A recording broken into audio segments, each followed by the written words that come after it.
Nzambe na bokasi nyonso nzambo atanisaka ntongo akwesaka butu mozalisina likolo na se azwa lokumu okembo mpe masanjoli nzambe oyo asala likolo na se nzambe oyo asala biso nyonso nzambe oyo bakoko na biso basambelaki na sincérité azwa lokumu okembo masanjoli topesi mpe mbote na bakulaka na biso bangoya na biso bapaka na biso bakulaka na biso sako ekinyo tobosa mpete bajika shu bajika fan bajika love bajika families insiste bozaka scotch branché cimenté na jika bébé amour TV makambo ezali tobosani pete bato nyonso baza kolanda biso de partout dans le monde entier en ce net moment topesi bino bambotela bino nzambe kubenisha tout le monde bana mama bozali famille botaboni bino kuna nzambe apambola bino oyo bino ezalaki mondial international mokili momba la paparazzi de la presse autrement dit boso na YouTube bana makola la kolamuka bana makola la kolamuka lelo eza masolo ebena ebe to ba séquence ba vidéo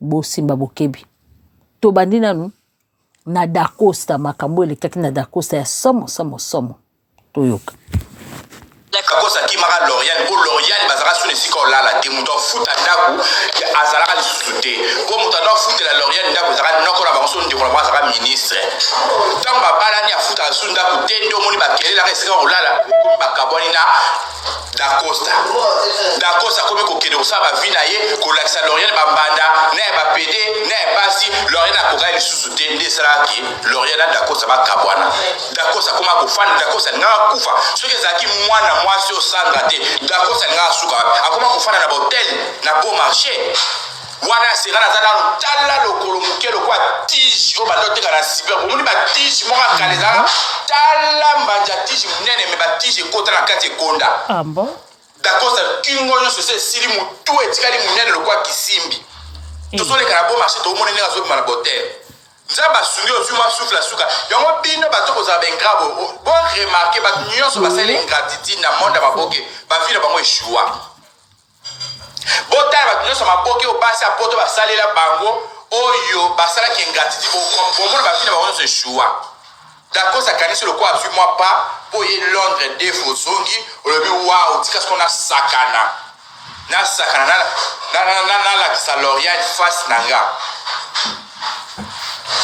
ngelo ko salinga son dans tout ça Loriane okura ozona na Dacosta mais ba façon ko mo kindela na wana te o dans la vraie na temps normal ozaka mo sali bala na le passé puisque ce début qu'il bala kufa o ya remplacer yo akoko ma première bureau tout comme pas comme sera lingiso pas lingité mais yo ko ça imposition de lokola qui ozaka toujours premier bureau pour to comme compter na liste ba deuxième bureau pour kabona kina mobali yo kele na mobali de mobali comme mema mama dende amema benda comme ba paquet moi pour moi les côtiers c'est les tablettes au chocolat yo le oui la sepeli ba songi selinga mobali cadeau penzako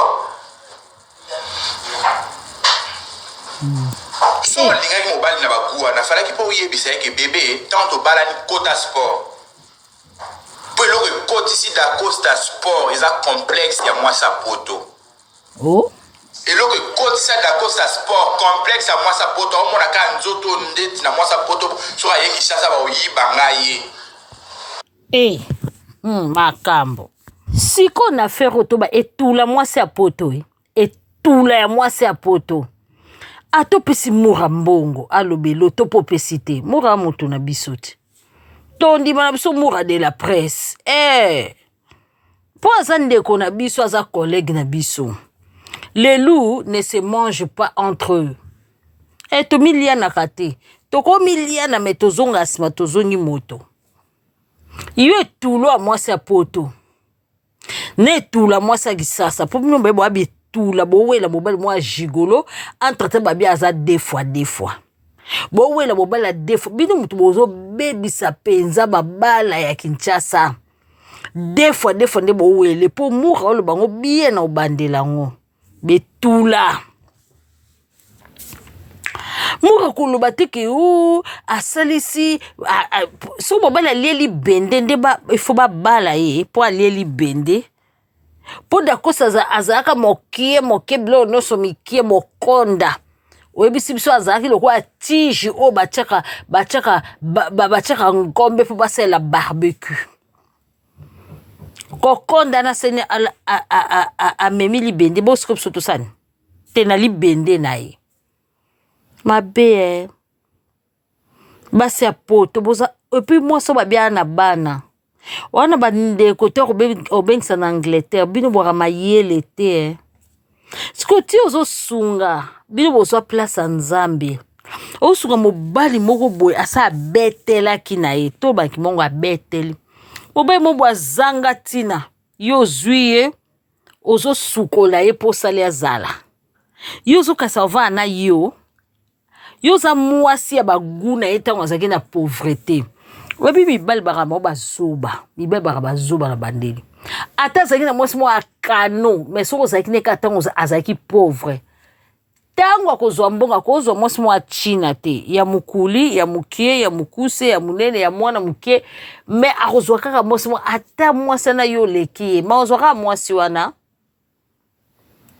mpo kaka akomi na bamoyen fo kaka change mwasi yango idéologie ya mibala bakongole surtout oyo bozozwa ya théâtre bayebisi biso kutu bato mosusu ya théâtre oyo bino bosutukela bango basi ya poto na ozwa manike na otie manike bien ata batakini kutu basutukela bango te do bakamwaka bafio ya bakini wana bomonaka nyonso barenyaka na tiktok bamaria tumba banani bakozwa bango te bamona bango level te me nde basi ya poto bakraka te basi ya poto yango mpe ya modele te tomikidisa basi ya poto te basi ya poto yango mpe ya façon oyo bakenda kozwa bana batéâtre oyo baokomisa bango mpe babiki na Kinshasa ta azoleka boye baozwa bango te bato bazala baoka katulakiedi bango boye mutu nani akozwa ye me na poto bakoma bastar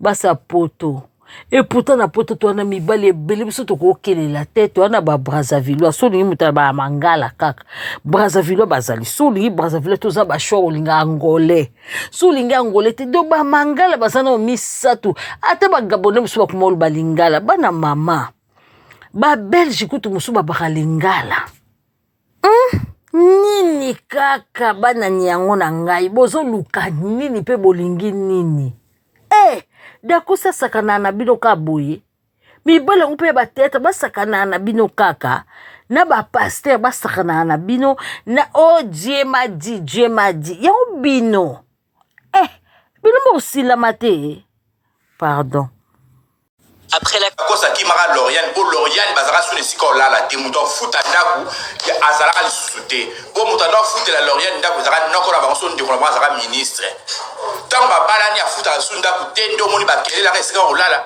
bakaboni na Dacosta komi kokende kosala bavi na ye kolakisa Lauriane bambanda na ya bapede na ya basi Lauriane akokai lisusu te nde esalaki Lauriane na Dacosta bakabwana Dacosta koma kofanda Dacosta alingaka kufa soki ezalaki mwana mwasi osandra te Dacosta alingaka suka akoma kofanda na bahotel na beau marché wana asenga naza nano tala lokolo moke lokwa tige oyo bando oteka na cyber bomoni batige moko akala ezalaka tala mbanja tige monene me batige ekota na kati ekonda Dacosta kingo nyonso ese esili motu etikali monene lokwa kisimbi tozoleka na beau marché tomoni ndenge azobima na bahotel nzambe asungi ozwi mwa souffle suka yango bino bato kozala baingrabo bon remarke bato nyonso basali ingratitude na monde ya maboke bavi na bango eshua botala bato nyonso maboke oyo basi ya poto basalela bango oyo basalaki ingratitude bomona bavi na bango nyonso eshua Dacosta akanisi lokwa azwi mwa pa mpo ye Londres defo ozongi olobi wao tika soko nasakana nalakisa Lauriane face na nga nge loko esalinga soni dans tout ça Lauriane okokaki kozonga yango na Dacosta mais bafaçon oyo komokindela nango wana te po na temps normal ozalaka mwasi libala na le passé biso nyonso toyebi ke libala ekufa oyo aremplace yo akokoma première bureau tout comme pas kokoma soka makambo somo boye na Dacosta mais bafaçon oyo komokindela nango wana te po na temps normal ozalaka mwasi libala na le passé biso nyonso toyebi ke libala ekufa oyo aremplace yo akokoma première bureau tout comme pas kokoma soka alingi so pa alingi te mais yo ko ça imposition de lokola ke ozaka toujours premier bureau pour comme on compte na liste ba deuxième bureau pour kabona kina mobali yo kelenga mobali nde mobala comme mema moi ma bende amema benda comme ba paquet moi ne côté ça les tablettes au chocolat yo lobi oui na sepeli bazongi selenga mobali cadeau penzako so lingaki mobali na bakuwa na falaki po yebisa yake bébé tant to balani kota sport pour le côté ici d'Acosta Sport ils a complexe ya moi sa poto et le côté ça d'Acosta Sport complexe ya moi sa poto on mona ka nzoto ndeti na moi sa poto so ayeki chasa ba oyibanga ye bakoyibanga ye donc fona kota sport na misala na pamba eloko emata mwa libele mate sala danse tout likolo mwa bapake sala mwa likumwe kita né d'accord ça au kota sport pour prouver Sandra de quoi il est capable comme homme. Ah bon? Allez yo et tout la Lauriane famille na ya pasi ba yo ke lo mwa mawa ba pesi o mwa mutuka pour ce yo et tout la Lauriane famille na ya pasi ba yo ke lo mwa mawa ba pesi o mwa mutuka pour se défouler olongo la stress ya mobalo bondo kolala nembe tu moko aboya yo bo yo da kosa mtaboya yo da kosa yo Lauriane faut expliquer mokili bien yo Lauriane da kosa mtaboya yo boya da kosa te malgré ba passe na minyoko nyoso da kosa na omoni so aboya yo na suka aboya ba bola kisayoke na lingi na nga yote osala bongo te bokweyi aki olinga Sandra. Ah, boy, pour passer un bon côté, bah quoi? Alors, na moi passe wana famille no yenyo kwa mipo ka ekoti zelo mbongo ba mono pe moi fi véhicule na kisasa wana ba mono pe moi fi amatra na mutuka pusaka asimara volant parce que kosa ki mara Lauriane bo Lauriane bazara sune sika olala te muto futa ndaku. Donc d'Acosta babi aza gigolo ndeto ki selo badji apé des fois abalaka mwasi na biso to moni na voile nzoka nde moko saboya ki po abi mwasi saboya ki te mobali mutaboya ki akikuninga Sandra na tondisi na bomengo mais koki ye kaka te malgré ki deux fois na ye azingaka pe chaleur ya bana basi azongeli mwasi na ye ngalo no banga mingi te kande boyokana yo kanda mo pesi na yo Lauriane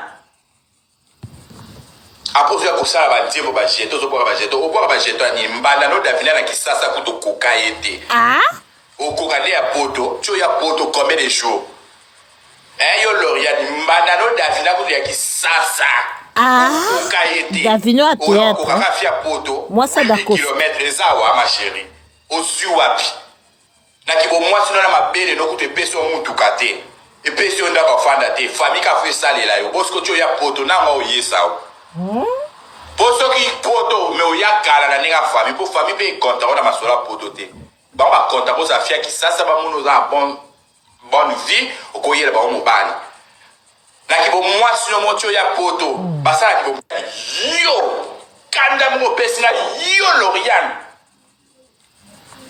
après tu as ko sa ba ndimo ba jeto zo pour ba jeto o pour ba jeto ni mbanda no davina na ki sasa kuto koka ete au kokale ya poto tu ya poto combien de jours yo Lauriane mbanda no davina ko ya kisasa au koka ete o yo kokaka fia poto 8000 km zawa ma chérie au suwa bino pe basi ya poto wana nino futi mbongo bafingelo nani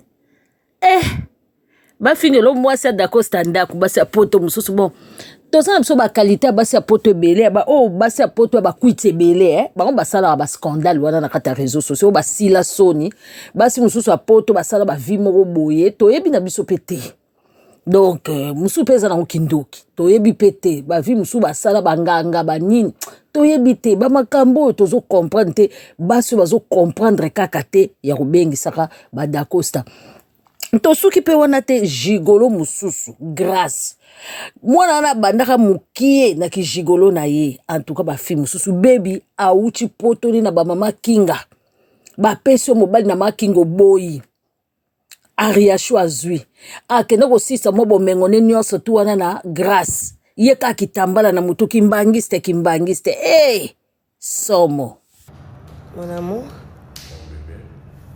mon bonheur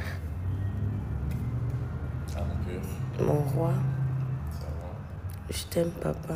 Je t'aime aussi, ma fille. T'as bien dormi? Ouais, très bien. Surtout dormir à tes côtés, c'est un vrai bonheur. Ouais. Un vrai bonheur. J'ai d'amour. Moi, je t'adore. Ah ouais, je t'adore comme Chacha adore. Bisous. Tu es trop beau, chouchou, tu sais. Oh, merci. Allô? Oui, allô? Enlevez-moi dans ça. Je n'ai jamais été en couple avec Grace Luzolo. Laissez-le vivre l'histoire d'amour en paix. Balova chou. Moi, votre mamie n'a pas eu Sabino. Botika baninga va vivre. Botika baninga bazana bango à l'aise. Baza à l'aise na union na bango. Ba savourer tant na bango. Si on zamba occupé sa bango ma coquille au sangi sa pourquoi ba comme place vole na ba comme lobby. Pourquoi pas? Biso na église na biso bate ya biso bolingo. Bolingo ezakelo kwa esengo. Bolingo ezakelo kwa kimia. Bolingo c'est comme la matalana ce qui ba matalana su matala akelele on eza bolingo te. Bolingo c'est comme ya batembe ngalo sabu pona sala bolo. Nitinga affaire d'amour na sela ngo tembe te. Parce que même dès qu'on a biso mon place à fin j'ai biké. Ay biké. Ozomona. Siko bo ke non bondé ni. Bande qu'on a biso o baby yo zoba baby oh botika bon ngana pexi. Nous étions en Baby Donja tika ba sortie médiatique. Oyebi pourquoi ba fi oyo ya matalana oyo. Bango ba sepelaka na mobali swaza mobali ya moto. Bango ba sepelaka na mobali soki azui mobali ya moto soki yozo doka na coin.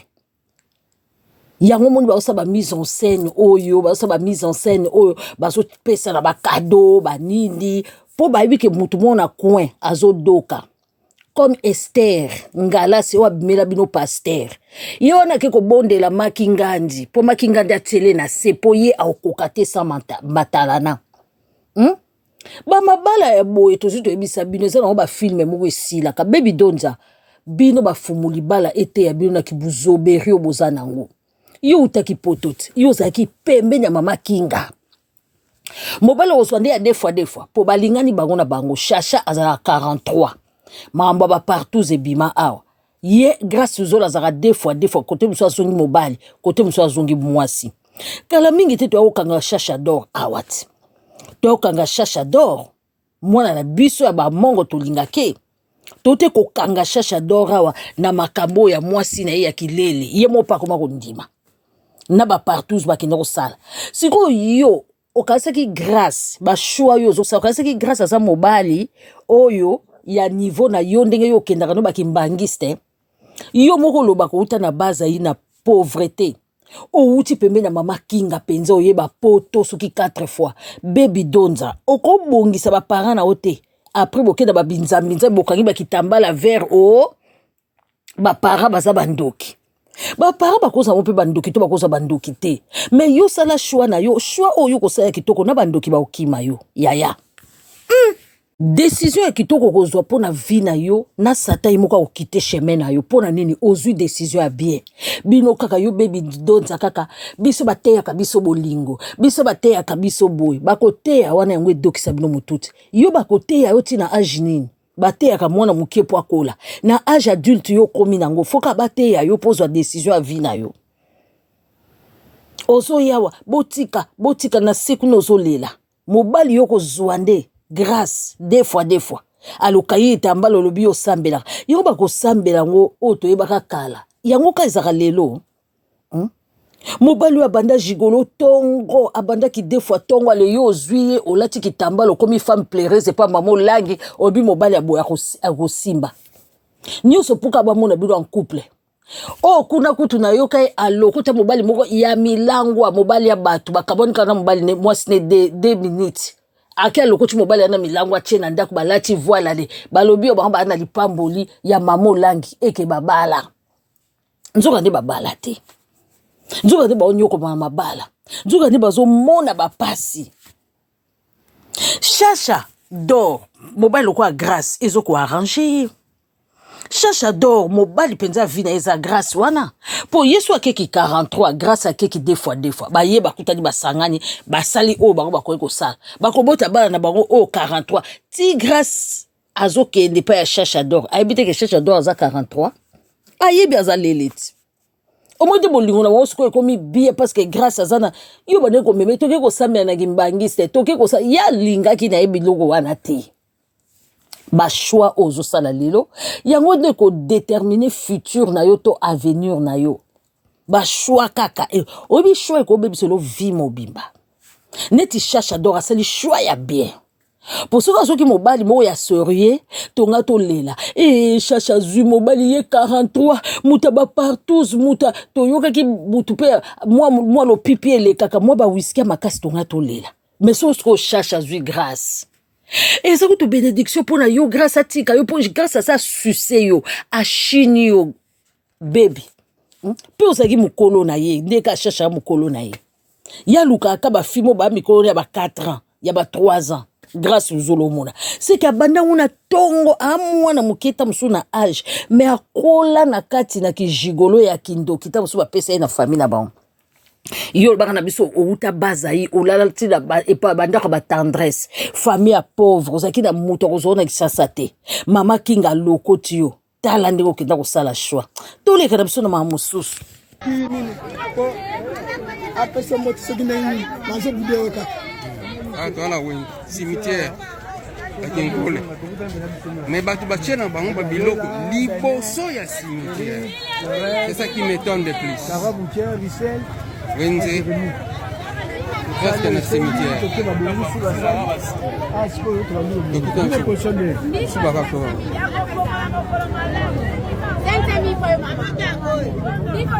La boque combien maman?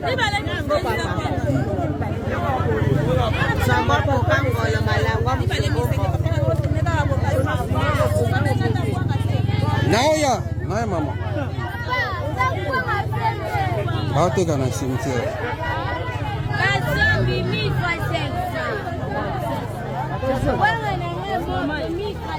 Cimetière à Kinkole. Bravo bakwanga.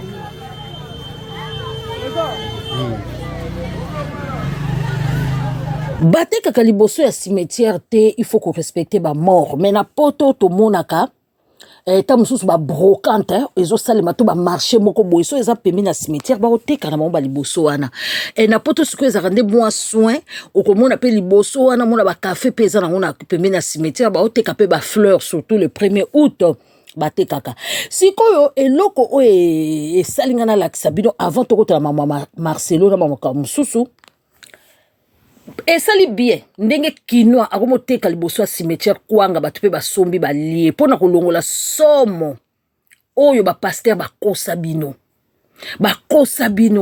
bato pe bakomokende le 1er août na kitasa kosukola ba cimetière ya bandeko na bango batiki bango pe isolé te bakomi pe kobongisa ba cimetière biloko pe zoteka maliboso ya cimetière kala bandoko so biloko ya cimetière bandoki pe bayaka kosomba bakosa bato likambo kindoki bakosa kindoki ezali mais o bango bakosa eza yango te ngana bi bravo cimetière ezani cimetière eza côté bakundaka bato lelo na yo nanga na ye kuna lobi tokoza esika o eza demeure o mutu place muta umelaka mingi po mémoire na ye ezala effacer ti ya kozongaka na mokili ka bato ya nzambe asalaka bango bazongaka ozonga pe na famille na mnome na mutu mususu oyo akozwa zemi seri wana molimo no elati sukor menase umelaka me bazongaka bapesa bino somo ya biloko ebele po basengaka bino mbongo bapaster nyonso na olakisa bango utilité na bango ezaka nini avant tokotela mambo ya Marcelo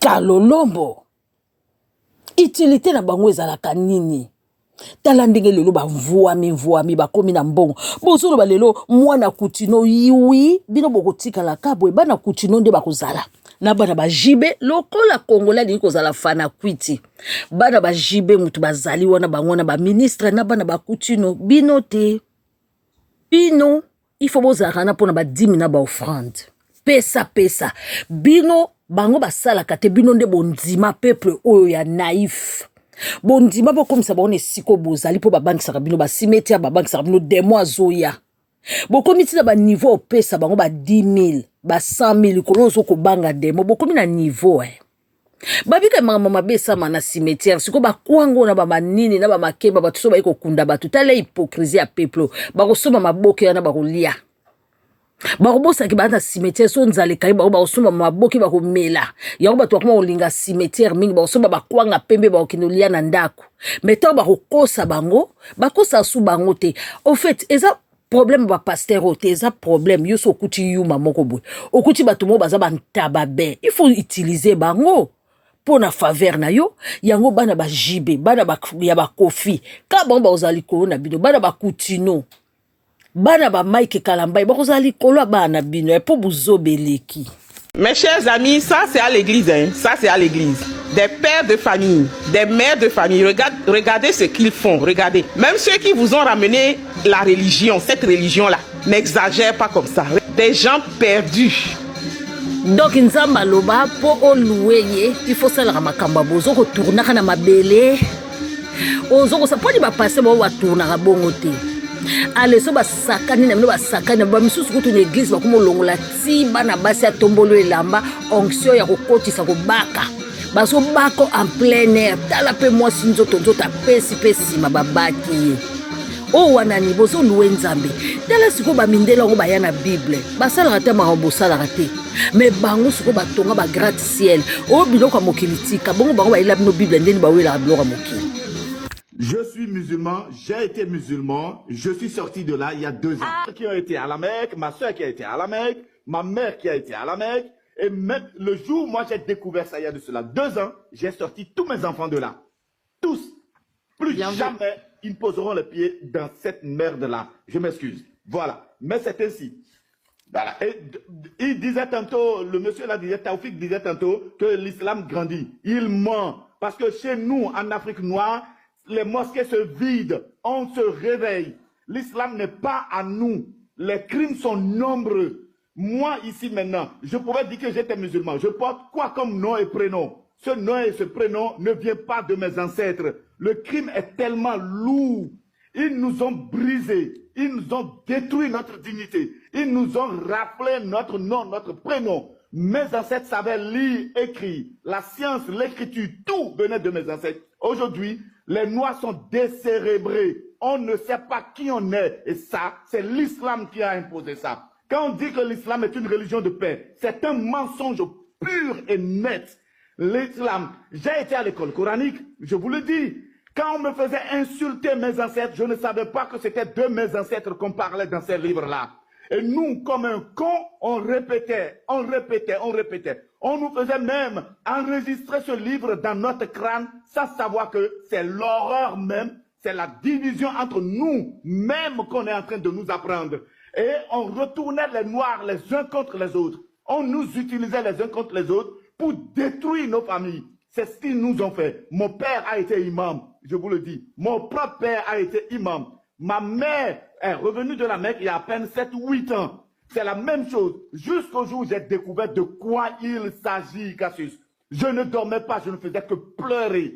Pourquoi nous ont-ils fait ça? On ne sait même plus qui on est. Quand tu vois un noir aujourd'hui autour de toi, pose-lui la question. Il portera nécessairement un nom arabe et jamais un nom. Oh, bah, il y a église, oh, olongwe chrétien, to chrétien, no komi na bokoko, oh, boy na boite, na ba musulman, oh, Afrique. Ba africain de ba la mouki, ba religion, ba ela biso, livre ba ela biso ya Coran na Bible, eza ya kitoko te po na biso. Et koko mwa makamba kitoko, mais les corbeaux et les renards, bando ibsape, corbeau makamba kitoko. Est-ce que renard bando kosa? A épée la politesse. Bonjour, monsieur le corbeau. Que vous êtes joli.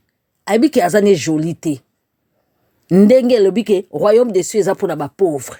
Muta pesi yo mbata koto, pesa yi mbata koto. Mais yo mekaka ko bombarder Israël, wano baranzamba Israël. Ndenga ko zongsa, o bombarder na 5h. A zongsi na 5h10.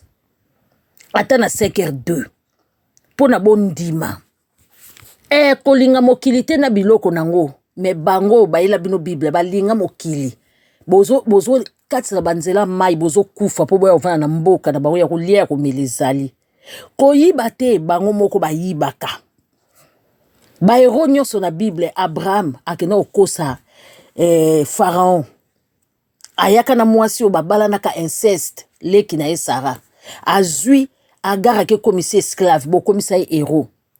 Jacob eza koma muyibi ayiba ki bokonja mama ya leki na ye na complicité ya mama na ye bo komisa ye mosantu akena ko bala Rebecca pe inceste mwana noko na ye mwana leki ya papa na ye.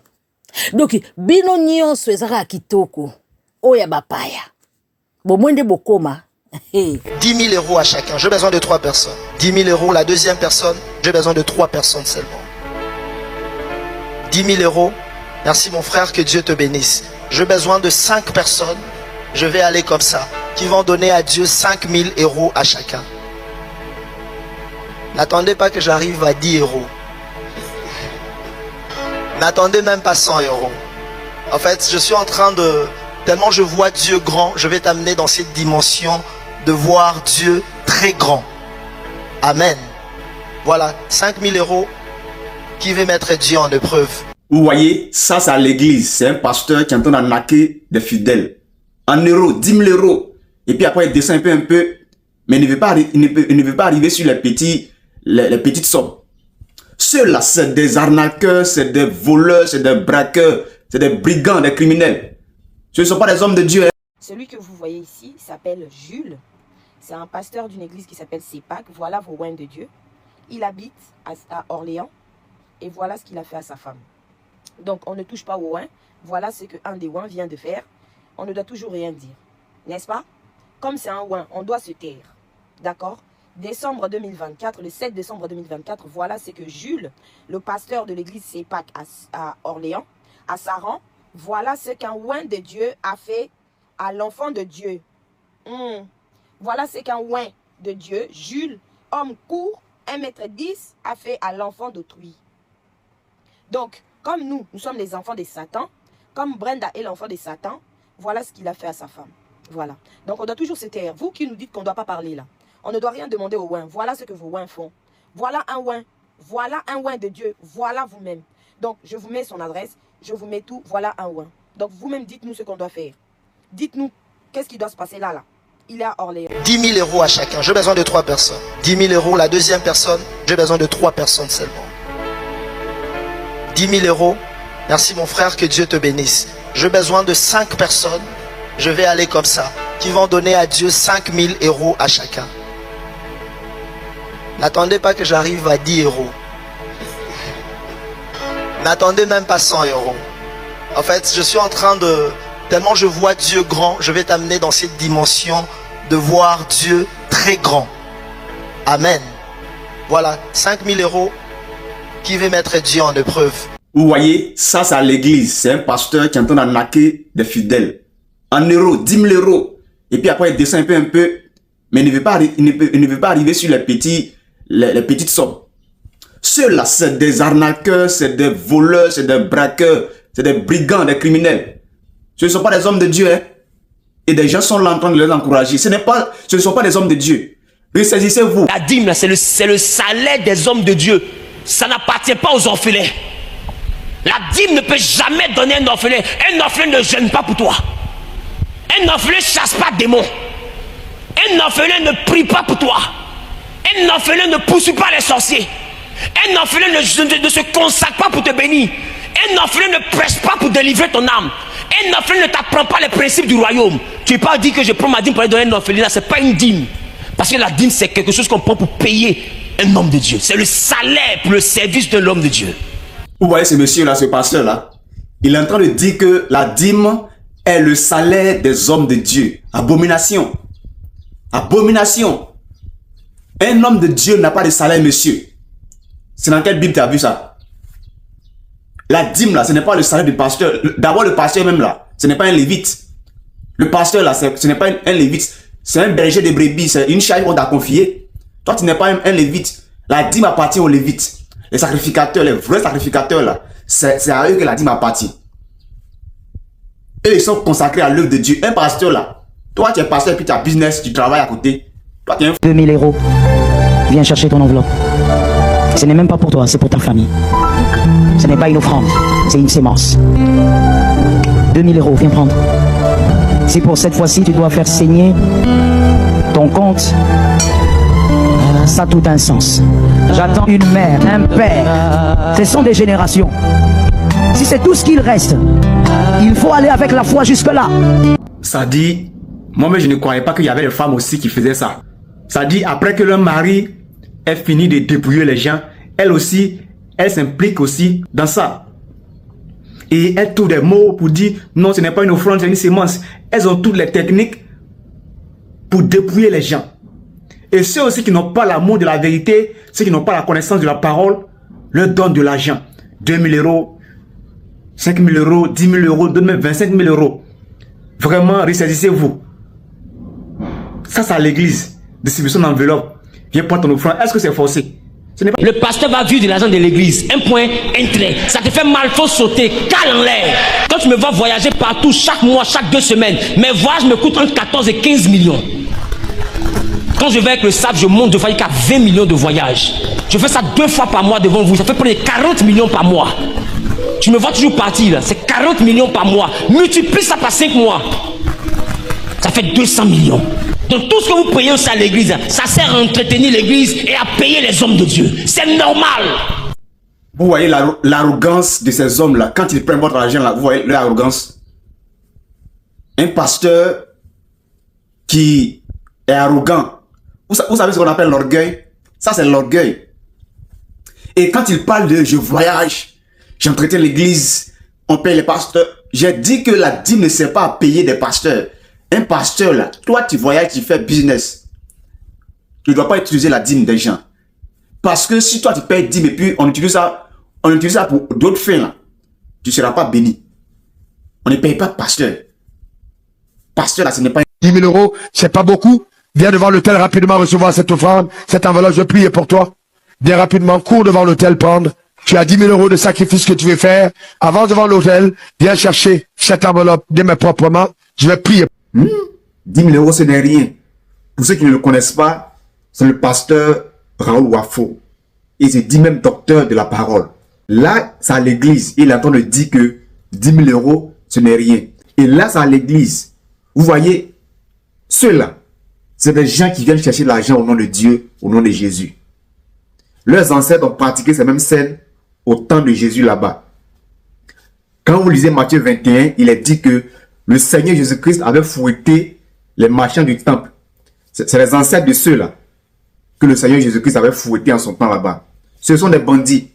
Ils sont là pour arnaquer des gens. Aujourd'hui, il y a des bandits qui braquent des gens avec des pistolets, des armes.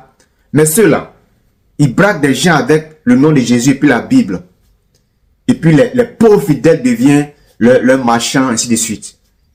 Donner ton argent à de telles personnes-là, c'est cautionner le mal, quoi. Ceux-là, ce sont des bandits, ce ne sont pas des serviteurs de Dieu. Arrêtez de donner votre argent à ce genre de personnes. Ce n'est pas Dieu qu'ils servent. Ils sont là pour leur ventre. Ils sont plusieurs. Vraiment.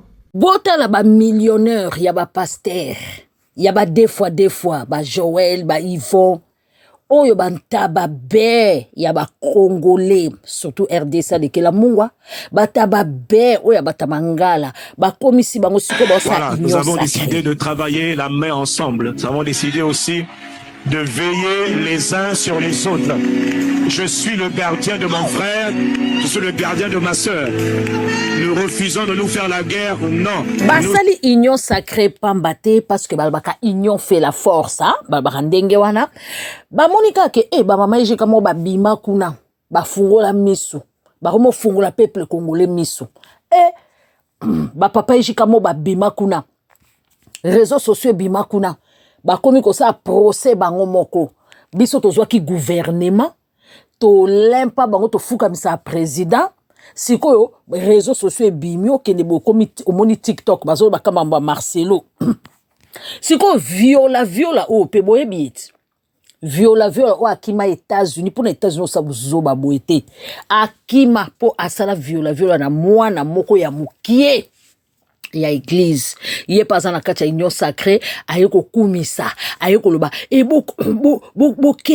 bokeba yesu na évangile kobanga bokeba ba mama ijika wana bazolinga bakimisa bino kondima bokeba balina église bayina te na sibino ti ba musulman so na sisi avana tena ko ba musulman ba africain pe ba musulman ba telemi pour na livre wana Coran nde baiki na wana colonisation pour na Bible ndenge kota na colonisation et puis banda Bible kota biso to beba Coran to beba bangomo bata Coran na bata Bible bazo bunda kuna Israël ba bunda na minduki soko bombarder Israël na 5h juste na 5h moins 5 na 5h5 yé pas zongisi kana ba bombe biso nde bayela biso nzamba ko sala basali union sacrée pambate pour peuple ba endormir peuple ba okoka souté ba komi na kaka alors babi faut basala union sacrée il faut basangana bango ba pasteur ya deux fois bango ba pasteur oyo ya misala mabe bango ba pasteur oyo ba viola ba yokani ba miyibi o ba liaka bino mbongo ba yokani basangana. Voilà, nous avons décidé de travailler la main ensemble. Nous avons décidé aussi de veiller les uns sur les autres. Je suis le gardien de mon frère, je suis le gardien de ma sœur. Nous refusons de nous faire la guerre. Non, nous sommes... Agitation qu'il y a dans les réseaux sociaux avec cette affaire de notre frère, le pasteur Marcelo, qui s'est passé. J'ai vu aussi des gens qui sont là dans les réseaux sociaux, qui veulent détruire la foi de certaines personnes. Vous trouvez tous ces méchants, toutes ces personnes qui n'aiment pas l'église, qui n'aiment pas les pasteurs, et vous trouvez qu'ils sont là, ils s'acharnent. Si vous voulez la justice, c'est que ce n'est pas la justice que ces gens-là cherchent, c'est de l'acharnement. Il y a une différence entre vouloir la justice et de l'acharnement. Parce que quand tu veux la justice, tu cherches la justice. Mais quand tu veux l'acharnement, tu commences à tirer sur tout le monde et à insulter tout le monde. Et ça, ce n'est pas du tout correct. Il y a certaines personnes, quand vous le regardez parler, vous trouvez des femmes qui sont laides là et qui sont en train de parler, vous sentez de la méchanceté. Vous savez, il y a des gens, quand ils se lèvent le matin, ils sentent déjà eux-mêmes qu'ils ont déjà échoué la vie. Alors ils deviennent aigris et crispés.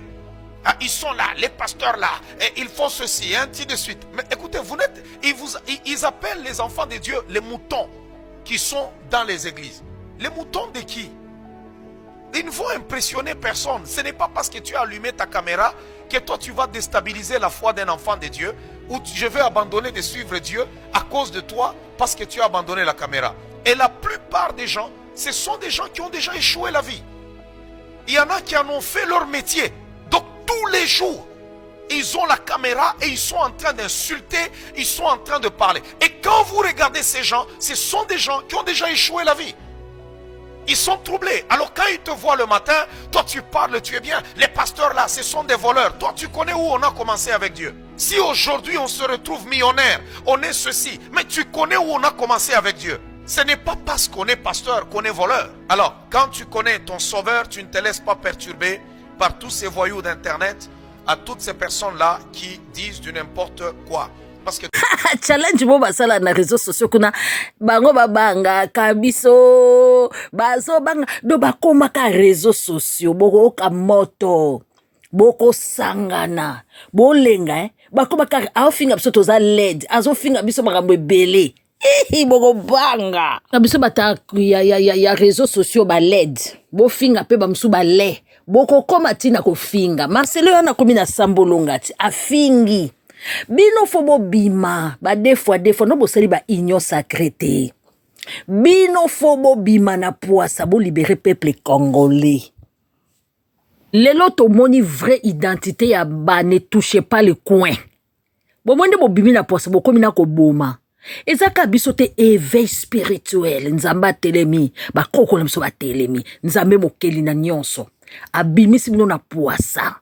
Bako saisir bino kona bino président moko akoyaka ko saisir ba bien na bino boyibi peuple congolais. Botala ba musulman pe bango pe ba boyi Mais déjà arrivé une fois, je devais me laver, il n'y avait pas d'eau, j'ai prié, l'eau est sortie. Tu mens. Je suis musulman, j'ai été musulman, je suis sorti de là il y a 2 ans. Qui ont été à la Mecque, ma soeur qui a été à la Mecque, ma mère qui a été à la Mecque, Et même le jour où moi j'ai découvert ça il y a de cela 2 ans, j'ai sorti tous mes enfants de là. Tous. Plus jamais ils ne poseront les pieds dans cette merde-là. Je m'excuse. Voilà. Mais c'est ainsi. Voilà. Et il disait tantôt, le monsieur là disait, Taoufik disait tantôt que l'islam grandit. Il ment. Parce que chez nous, en Afrique noire, les mosquées se vident. On se réveille. L'islam n'est pas à nous. Les crimes sont nombreux. Moi, ici maintenant, je pourrais dire que j'étais musulman. Je porte quoi comme nom et prénom? Ce nom et ce prénom ne vient pas de mes ancêtres. Le crime est tellement lourd.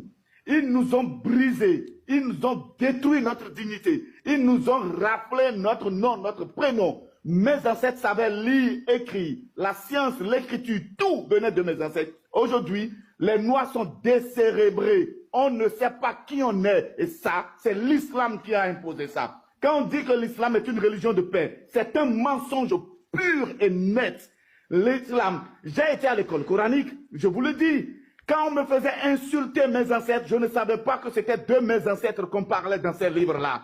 Et nous, comme un con, on répétait. On nous faisait même enregistrer ce livre dans notre crâne sans savoir que c'est l'horreur même, c'est la division entre nous, même qu'on est en train de nous apprendre. Et on retournait les Noirs les uns contre les autres. On nous utilisait les uns contre les autres pour détruire nos familles. C'est ce qu'ils nous ont fait. Mon père a été imam, je vous le dis. Mon propre père a été imam. Ma mère est revenue de la Mecque il y a à peine 7 ou 8 ans. C'est la même chose. Jusqu'au jour où j'ai découvert de quoi il s'agit, Cassius. Je ne dormais pas, je ne faisais que pleurer. Pourquoi nous ont-ils fait ça?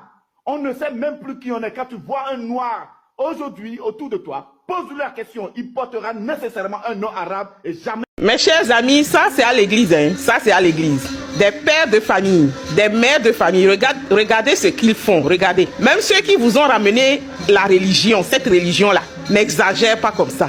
Des gens perdus.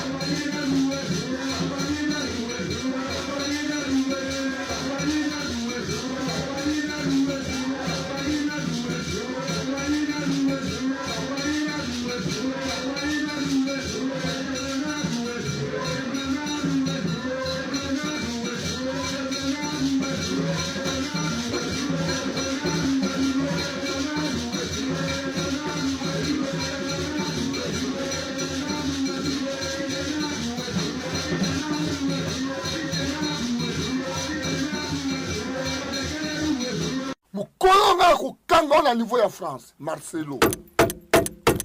Et ça, le col a Marcelo. Son histoire est terminée. Marcelo. Bah, quoi expliquer yo Marcelo, ce qui mettre Poisson Gorbatchev.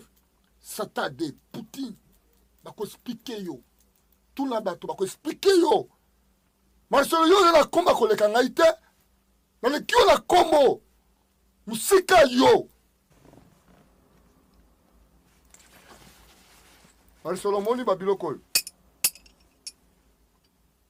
Ça, ce sont des coups de poing américains. Dans le Canada, dans la côte verte, dans le quartier où la police a côte arrêté. Dans le Tobolo Moutou. Marcelo, Moni Biloko. Marcelo, dans le Tobolo Moutou. Tu n'auras, dans le Beto Tegourou, dans le Kunjo Moutou, tu n'auras même pas le temps de respirer. Dans le Tobolo. T'as dit moi là? Il a passé. Il a passé. Marcelo, là je te l'ai dit, hein, tu vois ces trucs-là que je te montre. Au moins, il y a à expliquer yo ce qui pose au Gorbatchev. Je te donne l'interdiction de 30 ans. Demandez à Laura Sokoko à expliquer yo ce qui pose au Gorbatchev. Tout n'a pas. Mais les gars, ils comprennent. Marcelo!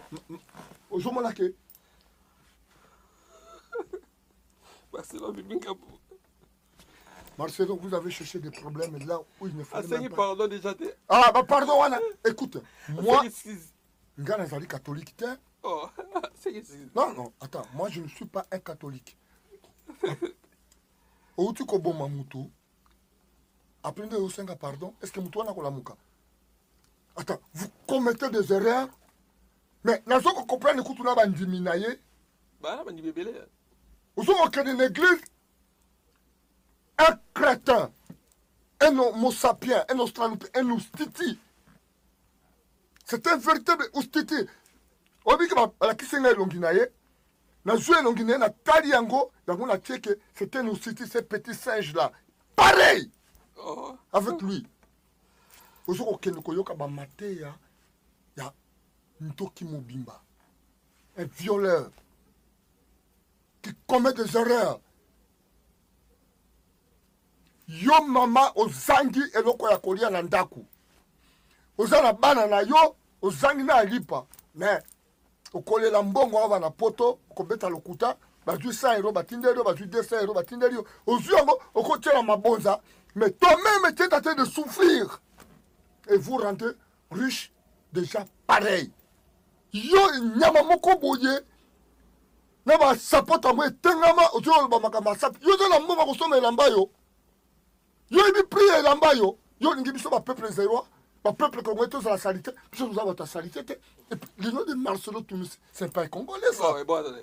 Oh, tala, obi kana ko finga famille. T'es famille, ça change et puis là pardon. Non, le pardon pour moi ça ne passe pas. Il a l'interdiction de mettre cette... En lingala, eux ils étaient déconnectés. Quand tu parles en langue, tu pries en langue sans interpréter, tu nous déconnectes. J'explique. Un Chinois vient ici. On lui donne un interprète, il refuse l'interprète. On dit, le frère Chinchan va nous bénir à la fin du culte. Et le frère Chinchan, il dit, il n'a pas besoin de l'interprète. Il commence, tu vas dire amen?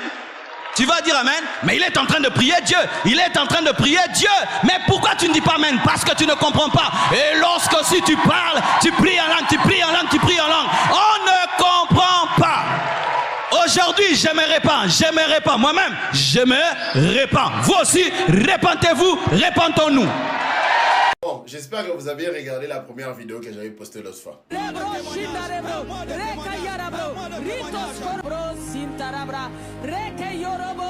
Bon, c'est les parler en langue. Ok, on ne refuse pas. Maintenant, regardez la seconde vidéo.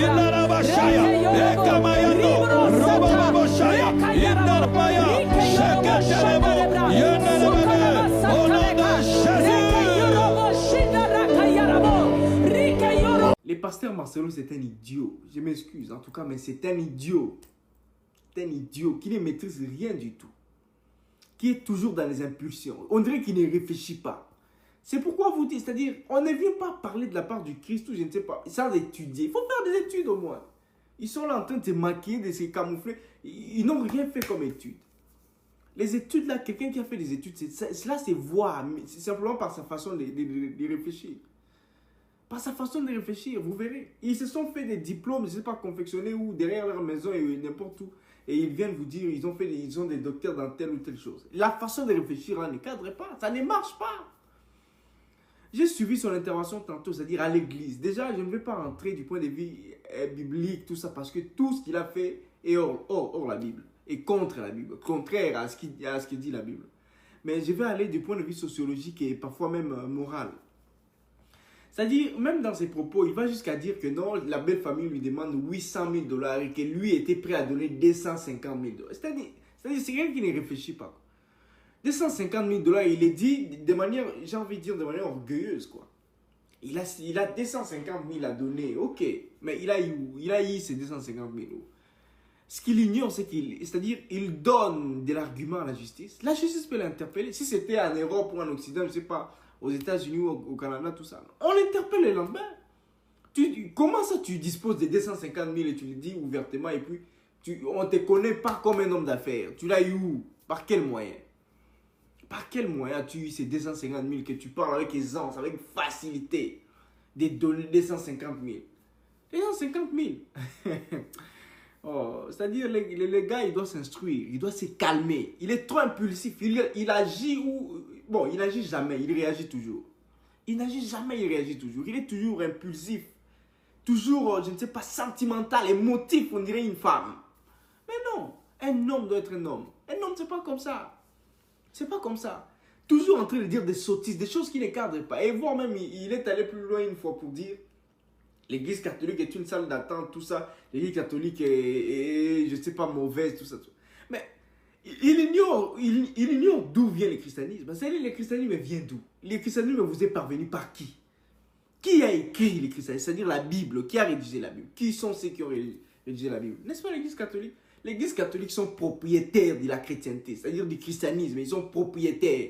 Ils ont juste des droits. C'est-à-dire le Vatican jouit du droit sur le christianisme. Les papes jouit du droit, c'est-à-dire il y a des droits sur le christianisme et que eux, c'est-à-dire perçoivent comme des auteurs, comme, je ne sais pas, propriétaires d'une manière ou d'une autre. C'est-à-dire c'est... Ya solo penza. Et puis basali na bandimi ntaba, bandimi be, ba remarquer atateke, yem taba qui parle la langue ezali sumu, à se repentir, mais ba remarquer atateke parler la langue ye et pas ya démon wana, Esther. Et puis ba remarquer que kala azalaka Zarko mutalibandi, suke botandeni seko chaka belo. Azalaka Zarko kovo mokokoli. Lelo mokokoli suke bota na mutu ndenge nini. Aza osambe na eglise baba to nini. Bulukuta ka batu boye bo matisi epe. Mutu moko boye abana okata suke azokima ne suke bandundu ebima. Bulukuti ye kaka sikwa kumocha super black. Bulukuti ye kaka ndenge wana. Ale. Bokomisi na eglise akomi dadi. Bokompe kopese mabonza.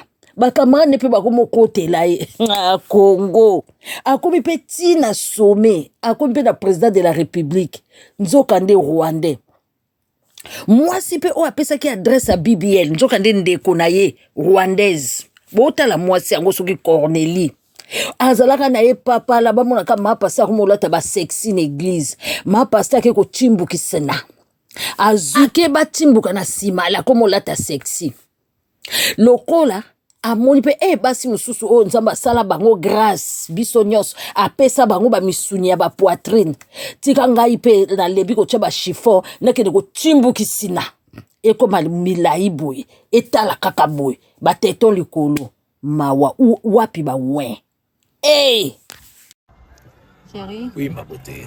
Alors, qu'est-ce que tu peux dire aux hommes qui demandent les 50-50 dans le mariage? Alors, cher homme, si on devrait épouser votre raisonnement, pendant qu'on y est, faisons aussi le 50-50 de la grossesse, 50-50 de la maternité, 50-50 de l'allaitement. Vous voyez que ce n'est pas correct, ce n'est pas honorable. L'homme est le pourvoyeur dans la pensée de Dieu. C'est à Adam que Dieu a dit de cultiver le jardin. Et à la femme, Dieu a dit, tes désirs se porteront vers ton mari. Un vrai homme assume. Sinon, tu vas sortir avec ta fiancée ou ton mari et tu vas lui demander au restaurant 50-50, le transport 50-50. En fin de compte, sois 100% homme.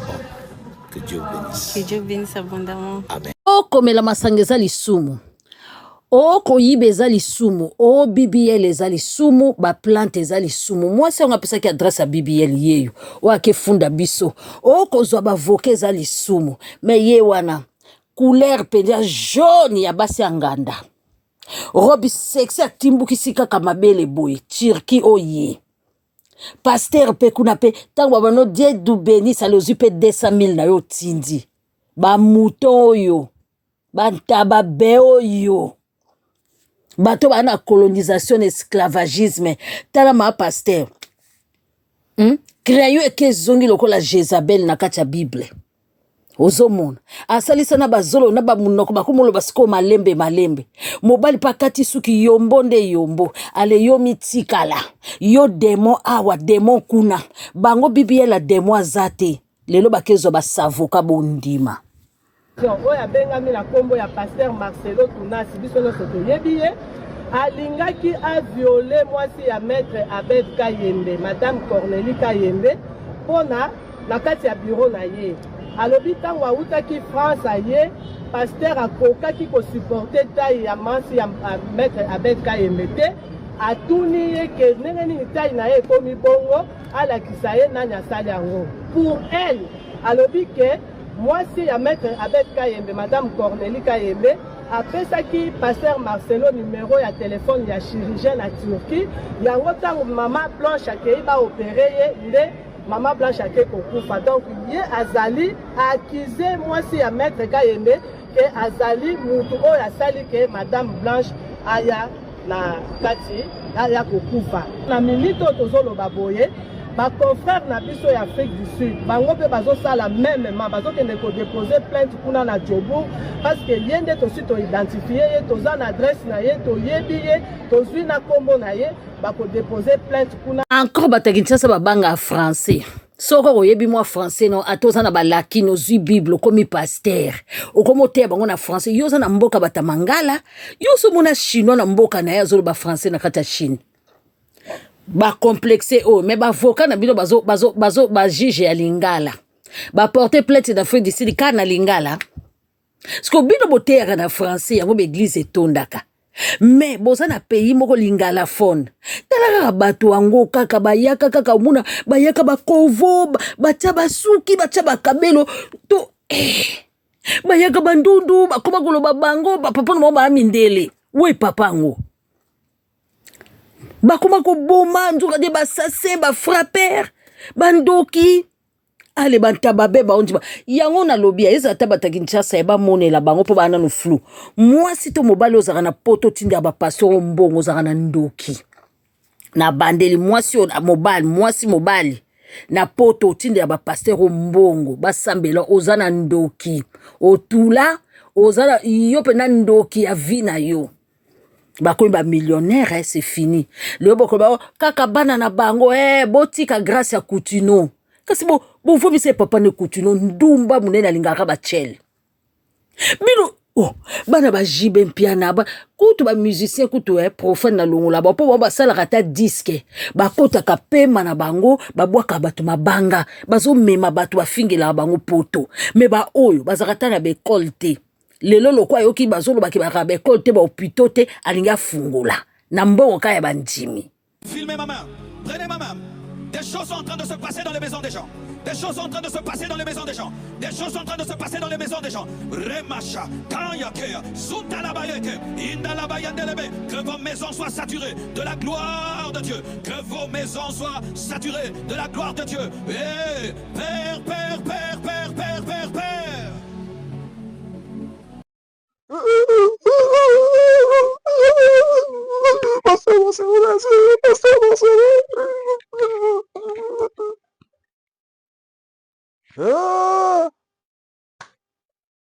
Tu as eu peur, hein? Donc tu as eu peur que ce que le gars là fait là, ça va faire quelque chose. Ça c'est la comédie, ça c'est la comédie. Il veut simplement menacer les gens. C'est la comédie. Donc lui pense quand il va dire ça, il y aura des gens qui vont pasteur de fin, pasteur de... Un vrai comédien. Un vrai comédien. Je ne sais pas. Ceux qui ont vu, je ne sais pas quoi dans leur maison, en dehors de ce qu'il fait là, qui fait rire, je ne sais pas si vous avez vu quelque chose dans vos maisons. Marcelo, va d'abord expliquer comment ta femme est morte, avant de dire qu'il y aura des gens qui vont voir la manifestation dans leur maison. Explique-nous d'abord comment ta femme est morte. Commence par là. Ce que tu fais là, tu es en train de t'humilier toi-même. Ça ne va rien faire parce que tu es faux. Tu parles de la présence de Dieu. Tu penses que quand tu veux créer un scénario comme ça, une scène comme ça, c'est que c'est Dieu qui te demande. Hein? Si Dieu est, il est dans ton église là, et c'est le Dieu des religions que vous priez là. C'est le Dieu que vous avez créé dans vos religions. Ne parle pas, au fait, ne mélange pas Dieu avec tes bêtises là. Erebo Shaba Shaba, Erebo Shaba Shaba. Vous allez sortir quelle manifestation? Tu t'attends à quoi? Attendez, vous attendez à quoi? Ça, c'est un vrai plaisantin, quoi. C'est quel film il joue? C'est un film, au fait, le gars là, il est acteur, on a payé pour qu'il joue un film ou comment? Hein? Dites-moi d'abord, il joue un film comment? Il joue avec la mentalité des gens. Hein? Attendez, donc, vous croyez vraiment que ce gars là, il est sérieux? Non, sincèrement, quand quelqu'un perd sa dignité, il commence à se dévoiler du jour au lendemain. Donc un pasteur qui ne s'arrête plus dans son église, il veut attaquer les gens même sur Internet. Là, ça c'est encore une menace contre nous. Hein. Il veut au fait Il veut montrer que non, au-delà de son église, il a de l'influence même dans vos téléphones. Toi, tu es un vrai comédien, Marcelo. Hein? Aide-nous à te dénoncer encore. Quand tu fais ça, plus tu nous permets d'avoir des arguments contre toi. Un pasteur peut voter. D'ailleurs, j'attends ma convocation. Il faut m'envoyer ma... C'est Satan! You are powerless. Quelqu'un dit fire. Dis encore fire.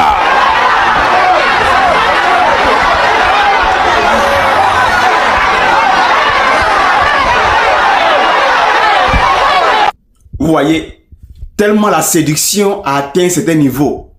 Là, il se dit que non, lui, c'est lui Satan. Ça veut dire que depuis la sortie de cette vidéo-là, il ne doit plus y avoir de Satan sur la terre. Et des gens sont en train de crier le feu. Vous pouvez tuer Satan? Vous pouvez envoyer le feu sur Satan? Arrêtez de blaguer les gens. Arrêtez tout ça. C'est de la comédie, de la pure comédie à l'église. C'est la pure comédie à l'église. Ce n'est pas Dieu. Et ça, c'est la séduction aujourd'hui. La séduction dans laquelle le monde est plongé. Vraiment. Il m'est déjà arrivé une fois, je devais me laver, il n'y avait pas d'eau. J'ai prié, l'eau est sortie. Tu mens. Côté ministre m'oblige. Côté pasteur excellence, c'est de remercier mon président.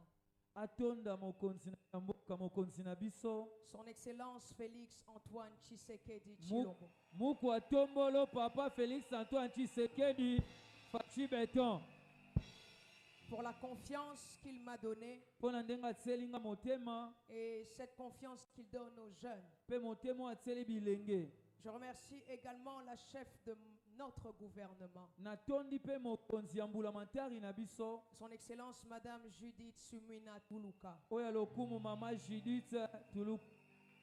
Pour sa confiance. Je tiens à remercier mon papa le Bishop John Mboko. Je remercie tous les bishops de l'armée de victoire.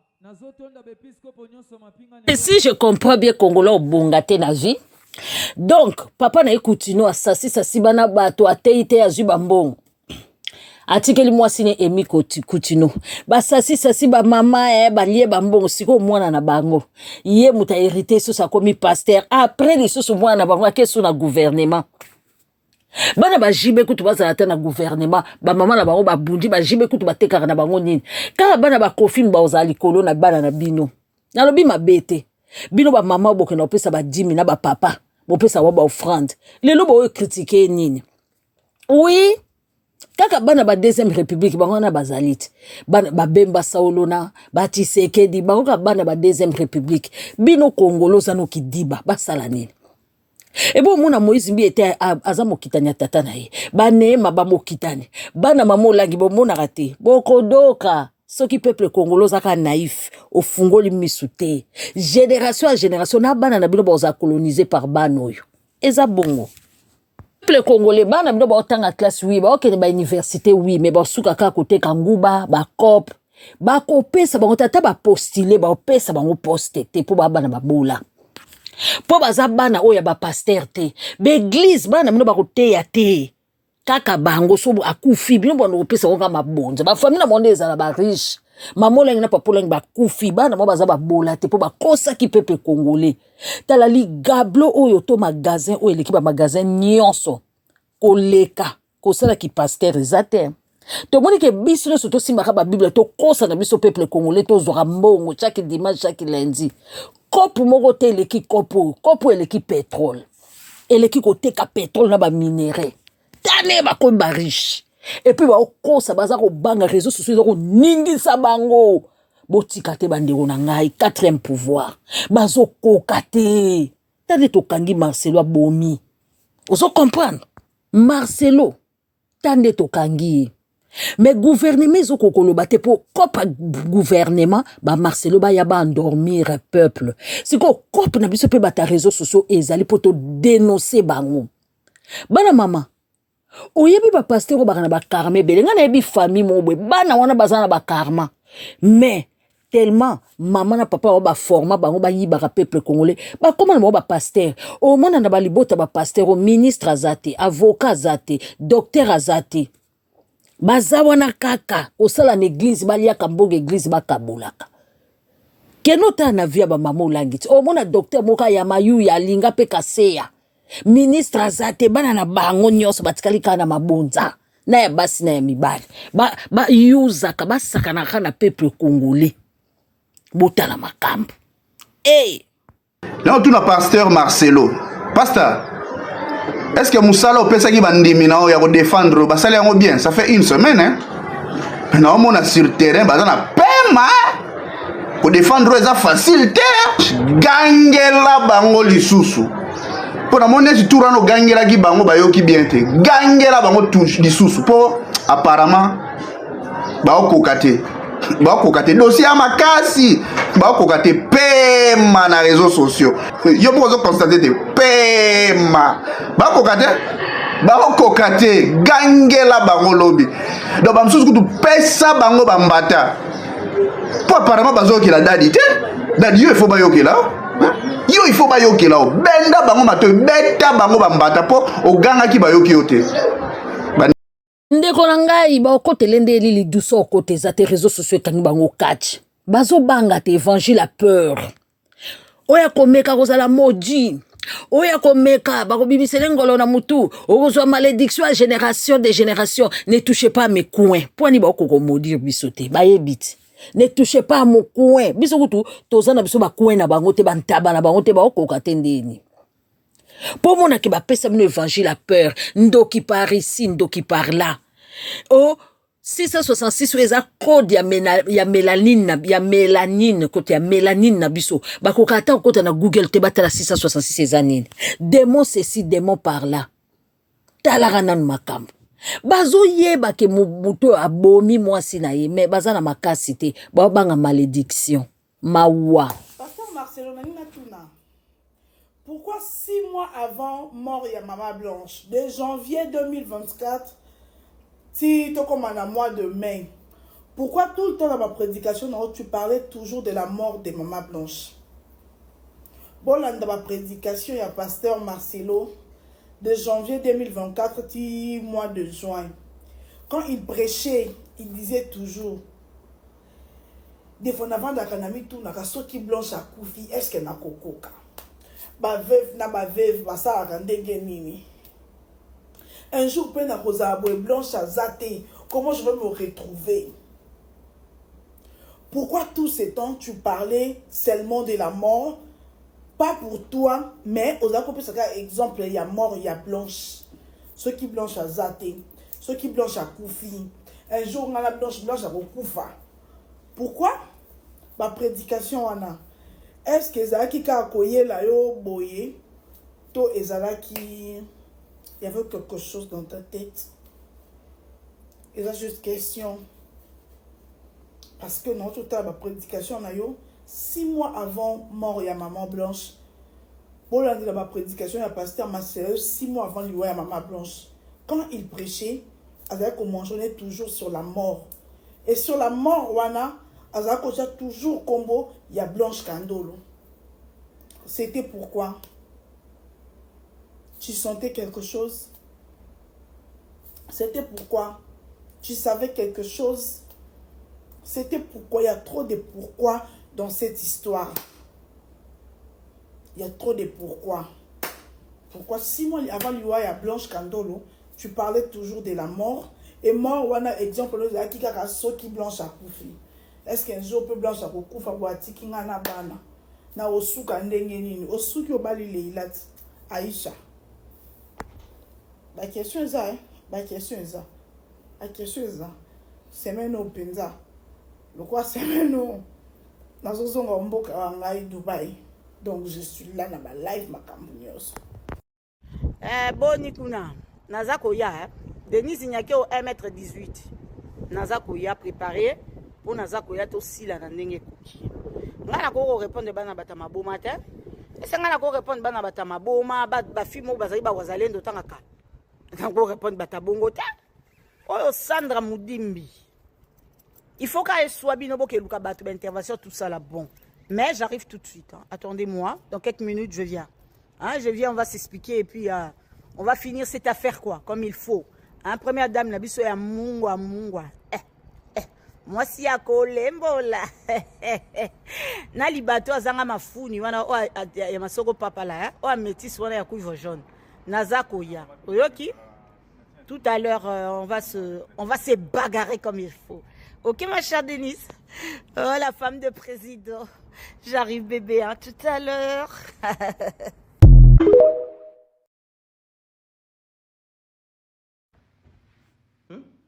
666 n'est pas une notion diaboliquement négative comme l'interprète Louis Séguin dans ce faux livret biblique. 666 est le code de la mélanine, charge totale de l'homme noir. 6 neutrons, 6 protons et 6 électrons qui constituent en fait la perfection divine.